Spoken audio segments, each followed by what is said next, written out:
this is going to First Park Homes here in Bacolod City.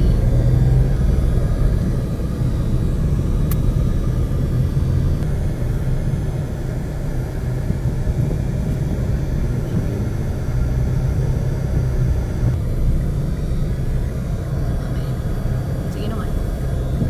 First Park Homes, Bacolod.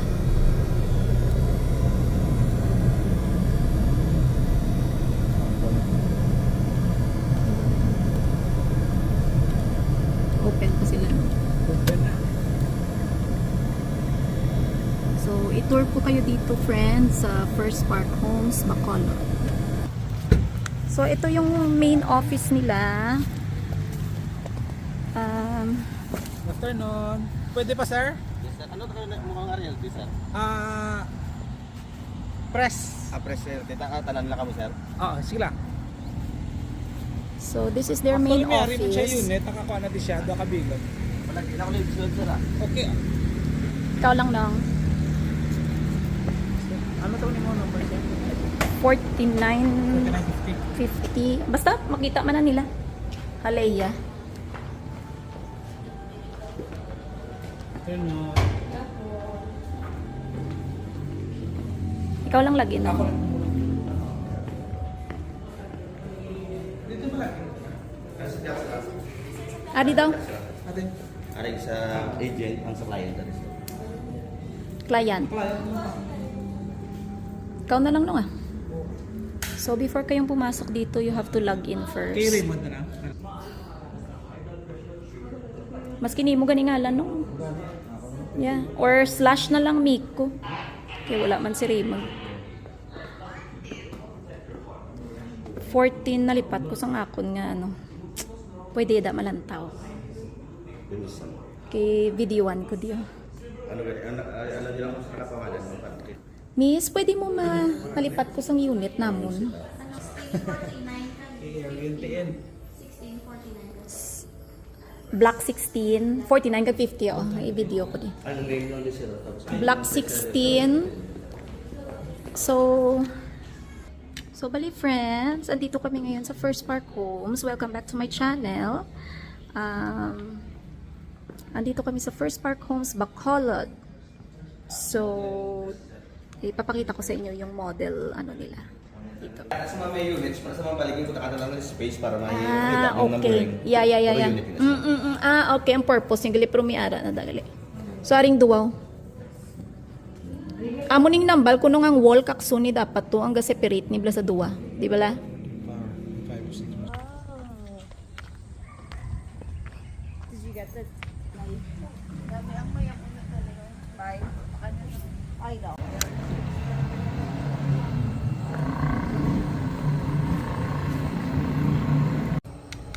So this is the duplex. Ito yung dining room. This is their model house sa duplex. Pero pag natapos na yung bahay at binigay na sa iyo ang key, hindi ganito yung itsura niya, of course. Walang mga bar dyan, as in plain lang. So this is the kitchen. Yung sa akin naman, kasi nasa dulo talaga ako, may extended pa dyan lot. Lulusot ako sa kabila, sa isang unit. So, hindi ganito. Kung isang unit, usually, this is the restroom. So, kaya lang duplex. So, ginawa nila yung isang room na another extra bedroom. So, pwede ka ding magpalagay ng window dyan. Ako, magpapalagay ako ng window dito kasi wala namang kaming kapitbahay sa likod. So, yeah. Ito yung itsura niya. Napakahangin. This unit, I think, is 1.6. Tapos yung isa, 2.1. Yung bili ko, 2.1 ito. Kasi may extra ka pang space dun eh. Sa gilid. Ayan. So, this is their living room. Dalawa yung door. Palabas ng living room at palabas ng kitchen. So, bali kung duplex ka, dalawang door yung dapat. Kasi gusto nila uniform yung itsura. This is their restroom. High ceiling. Ayan. Buti hindi level yung floor niya. Ayan. Hindi siya level. So, hindi mababasa ng tubig yung ditong side. Kung gusto mong maglagay ng divider, yan. Ayan.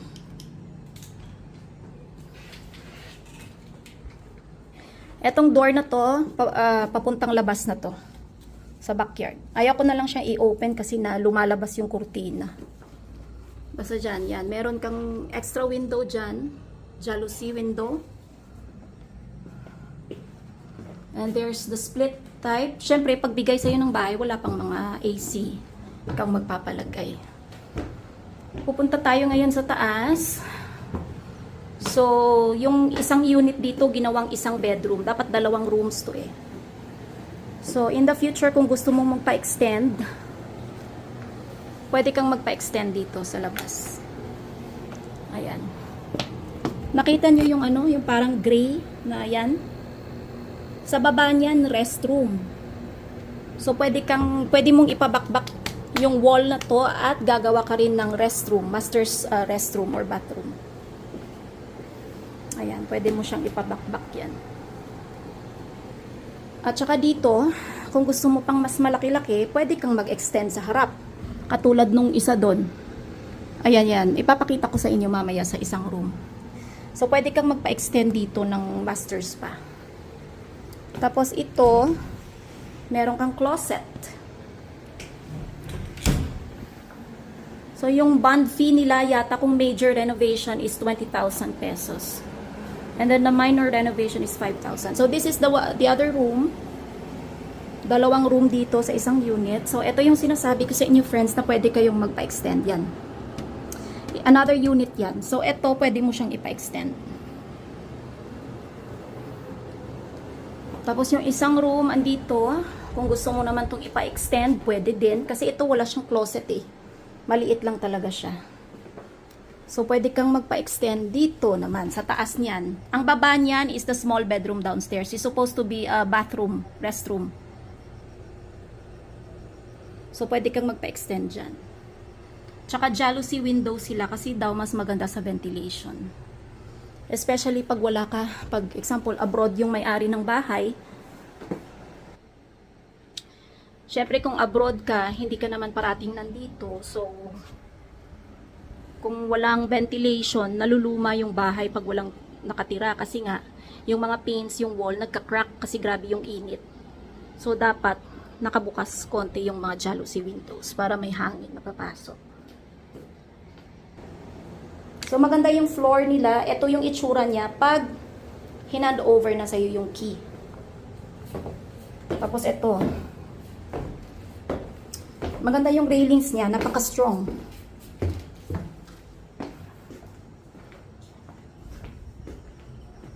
So, eto siya. So, lalabas na tayo. Kakadto na kamo sa iban.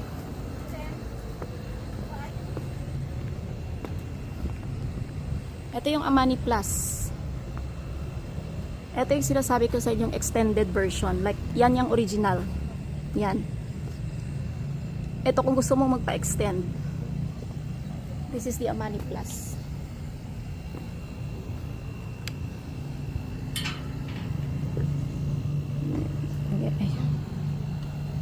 I-check natin saglit kung ano yung itsura ng Amani Plus. Wala pa akong kasulod din ang. Ito yung model house nila. Ayan. Okay din, oh. Tingnan mo. Meron kang couch dyan. May maliit na dining. May maliit na kitchen. Tapos may lutuan. Maliit lang talaga siya. Ayan. Tapos meron kang backyard. Kung gusto mong gawin yung laundry room mo, laundry area, pwede din in the future. Tapos merong tubigan dyan.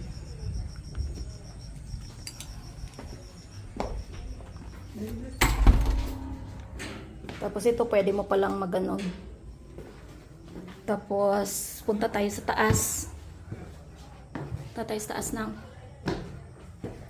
ito, extended version na to. Isang unit, pero in-extend sa front.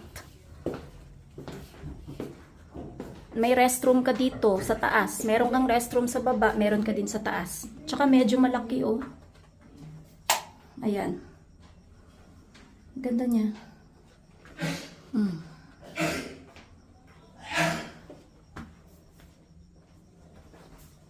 At saka meron kang maliit na storage dito. Lalagyan niya ng mga ganyan. Minamaximize talaga nila yung space. Meron kang mini office or mini living room. Or pwede na yung gawing mong kwarto ng kids. Ito connected siya sa kabila. Ito. Tatlong rooms. Ito yung bedroom. Extended na to ah. Dapat wala na to eh. Hindi included to kung normal lang na kung normal lang na unit. Ito extended na to. Tapos meron kang dito, meron kang cabinet or closet. Hindi ko alam kung magkano to eh. So sa mga interested sa Amani Plus or sa mga units dito sa First Park, just call their office or search it online. At saka mas maganda pag may agent ka kasi napakaraming documents na ibibigay. Mga kailangan nila, talagang stricto sila. Especially sa mga abroad, medyo sa totoo lang mga friends, na stress talaga ako. Tsaka may mga friends ako doon sa US na na-stress talaga sila sa mga hinihingi nilang documents. Kasi kung minsan, pabalik-balik, kung example, na-submit mo na, kasi syempre sa US busy naman. Kahit dito naman siguro busy. Yung iba kasi, padoble-doble yung hingi nila ng documents. So doon, i-stress talaga. Nakaka-stress siya talaga. Paano ba magbukas nito? Tsaka maganda sa labas niya, friends. Hindi ko mabuksan. So, ito siguro yung Amani Plus na walang laman sa loob. Ito yung ito yung pag binigay na sa'yo yung key, ito yung itsura niya pag walang gamit. Walang ilaw actually. So, simple lang. Ito lang. Ito walang gamit. Doon sa kabila, sa pinuntahan natin, kompleto ng gamit yon. Dito, ito yung blank lang. Ganito yung itsura niya pag na-hand over sa'yo yung key. Yung walang gamit talaga. Ganito yung itsura niya. Yan. May extra na room. Ito kung gusto mo gawing isang room or dalawang room, pwede din. Ayan. At saka ito yung best room. Ayan.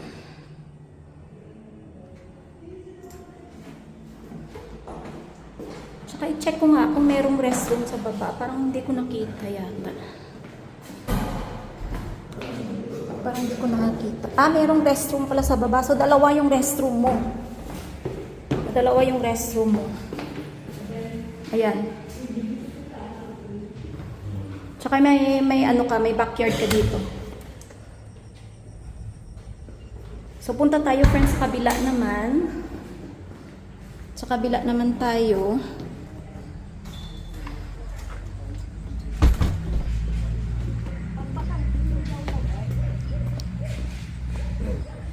Depende na lang sa design. Ito, Amani Inner. So, yung kinuha ko, Amani Inner and End. Yun yung dalawang unit. Ito, walang laman yata to, yung Amani Inner nila. Ang ganda niya, friends, sa labas. Kasi sabi nila, pagbigay daw, ito na daw yung itsura ng driveway mo. Nung front.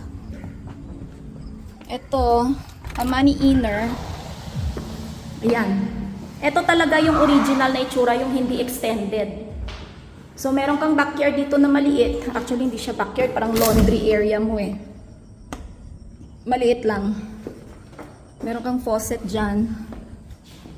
Tsaka ito yung kitchen mo. So, depende na lang sa pag-design mo. Ayan, binibigyan ka nila ng idea paano i-design. Amani dining room, inner, yan. Tapos sa taas, andito yung restroom mo. Tapos yung sa taas niya, ang pagkakaalam ko nito cute lang talaga eh. So yung restroom mo dito isa lang. Tapos sa taas, 2 bedroom. Ayan, ito lang. Maliit lang siya talaga. Pwede mo siyang ma-convert sa office area. Yan, meron kang window dyan. Lalagyan ng AC. May measurement naman sila para alam mo kung ano yung AC na bibilhin mo yung measurement. Tapos ito maliit lang talaga. Ang closet mo, dito mo ilagay. Palagyan. Pagawan mo. So, the last one is a money end. Yun yung may space ka sa gilid. May space ka dyan, sa gilid yan.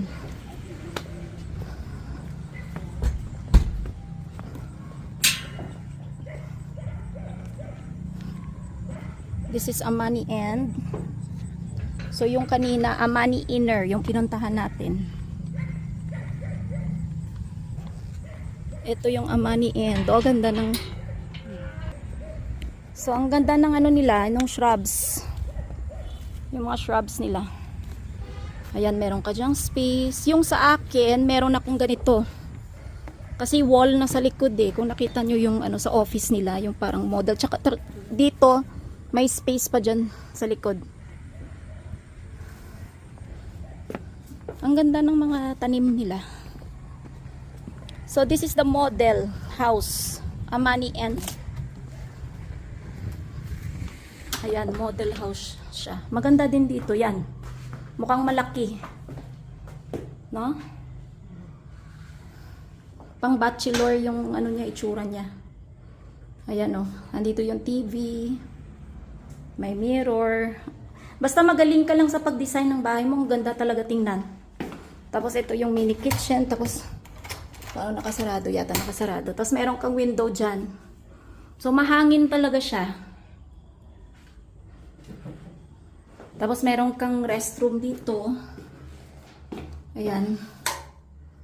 May restroom ka dyan, high ceiling oh. Ganda. Ganda niya. Tapos punta tayo sa taas. Ayan. Punta tayo sa taas. Ang ganda ng wallpaper. Parang pang ano talaga siya, bachelor. Bachelor spot. Ito, office yata to eh. Yeah. Connected pala siya sa isang room. So parang isang room yung ginawa. Pang single siya. Kung single ka. So, yan. Ang ganda ng wallpaper niya. Tapos baka may closet dito. Yeah, meron siyang closet. Ito yung closet niya. Ayan. Medyo mainit ngayon, friends. Hindi naka-on yung AC. Kasi medyo late na. Wala nang pumupunta. So, naka-off na yung AC. Medyo malagkit na ngayon. Mainit. So, yan mga friends, napakita ko sa inyo yung first part, Bacolod. Sana may nakuha kayong information. So, pag may mga tanong kayo, they also have their own agent sa first part. Pero kasi ako yung agent ko, kakilala. So, malaki talaga yung tulong niya. Malaki talaga yung tulong pag yung agent mo, maganda magbigay ng, talaga niya, yung service. Kasi especially pag they're asking a lot of documents, talagang mauubos talaga yung time mo at saka yung agent mo, marami kang tanong. So, dapat may patient talaga yung agent na makukuha. So, kung sino man ang interested, just let me know. Kasi yung agent ko, she's the best. Yung binibigay niyang service, pang international talaga. As in, napakabilis. Pag may tanong ka sa kanya, ang bilis-bilis niya. So, kung sino man yung interested dito sa first part Bacolod, just let me know. Comment. Mag-comment kayo dyan. I'll give you the information of my agent. Sabi ko sa inyo, she's one of the best. Kasi ako, grabe ako, nagre-reviews talaga ako. Pag hindi ako kontento, talagang sinasabi ko, yung agent ko, the best talaga.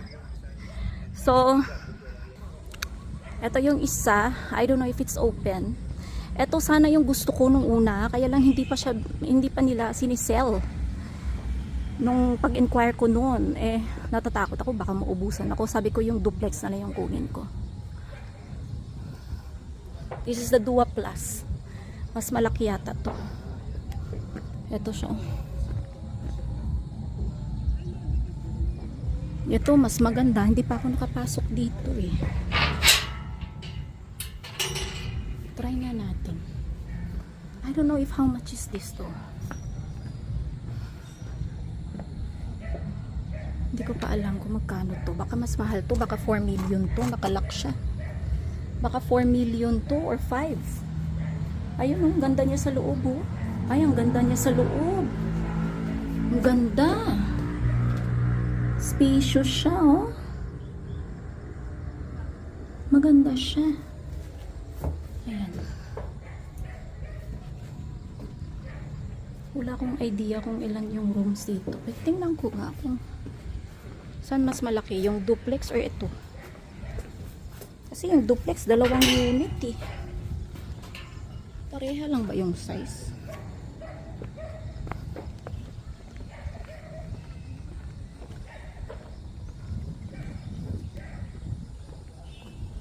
Parang mas mataas yata yung ito, yung duwa. Pareha lang ba? Hindi, mas malaki siya. Parang mas malaki pa yung sa likod dun, oh. Ito, oh. Yung wall dito, oh. Mas malaki siya. Ito, oh. Yung living room. Dito lang banda. Ito, hanggang restroom. Dito siya. Mas malaki to. So, baka mas mahal to. For sure, mas mahal to. Siguro baka 5 million or ano. Pero mas okay na kasi usually pag bumili ka dito sa Bacolod, mga condominiums, isang maliit lang na room is 5 million. Ito yung Duwa. Ano ba yung isa? Duwa Plus. Duwa Plus pala to. Ito Duwa lang. Medyo maliit to. Ayan. Mas malaki yung sa ano niya, side yard. Mas malaki siya. Pwede ka talagang mag-park ng car mo dito. Parang meron kang mini driveway. Kahit 2 nga pwede yun. So, tingnan ko kung nakabukas. Baka lock. Yeah, it's lock. Kasi late na ngayon eh. Eto. Hindi siya model house. Wala siyang laman. Medyo maliit din. So, depende na lang talaga sa pag-design mo sa bahay mo na parang mukhang mas malaki. So, depende na lang. Maximize the space. Pero dapat merong pa ring space. Hindi yung... Pangit naman kasi pag masyadong maraming gamit eh. Minimal yung ano, minimalist yung style ng bahay. Parang nakuha nila to sa Singapore style. So, ayan, yung entrance nila. Tapos may clubhouse sila dito. Si ano yung nag-advertise nito, Robby Domingo. So, pag gusto nyong bumili dito, interested kayo, i-prepare nyo lang yung self nyo sa maraming documents na hihingi nila. Pumunta pa kami ng Philippine Embassy sa New York para magpa-apostille. Tsaka kailangan meron kayong AIF. Ano ba yung meaning yung authorization in fact yata yung magpa-process ng mga papers nyo dito sa Pilipinas. Kasi sila yung, ang ginagawa ko kasi, pag nagbabayad ako monthly, kasi yung binabayaran ko dito yung equity niya, yung parang down payment ba, tatapusin mo for the whole year. So pinapadala ko yun sa kapatid ko. So doon, nag-automatic debit yung automatic payment yun. Kumukuha sila every 20th of the month. So, tapos, hinahanap nila yung 2 years up ka nang nagtatrabaho sa employer mo. At saka yung employment certificate, lahat. Yung bank statements mo, lahat. Talagang, tapos ngayon, nag-okay na kami. China Bank pala yung nila dito, yung parang partner nila na bangko. Pwede ka rin sa iba, BPO, sa ibang bangko, pero usually China Bank talaga yung nila. Yung kapartner nilang bank. So, yun mga friends. So, sana nag-enjoy kayo. Sana may nakuha kayong information dito sa First Park Bacolod. Kung interested kayo. Napakagandang place niya talaga. At saka, parang may homeowners associate ka na ano ba yun? Homeowners Association na babayaran. 500 every unit. Kasi yung sa akin dalawa, so 1,000. I don't know kung tumaas, pero yun yung na-research ko. At saka, napaka-safe nung place. Hindi ka basta-basta makapasok dito. Ihanda nyo lang yung self nyo sa documentations sa mga requirements nila kasi ang dami niya. Pero kung mabilis ka namang mag-process nun, okay na. As long as nagbabayad ka, walang paltos. So, okay. Sana may nakuha nga kayo. Thank you again for watching. This is again in First Park, Bacolod. Maraming First Park. Everywhere in the Philippines. May Bulacan, may Pampanga, marami na. Okay naman yung ano niya, strong naman yung ano ba yun, hindi mukhang peke yung mga walls. So titingnan natin pag natirahan na namin. I'll give you the reviews again kung okay. Anyway, thank you again for watching. See you on to the next one. Take care everyone and God bless. Bye.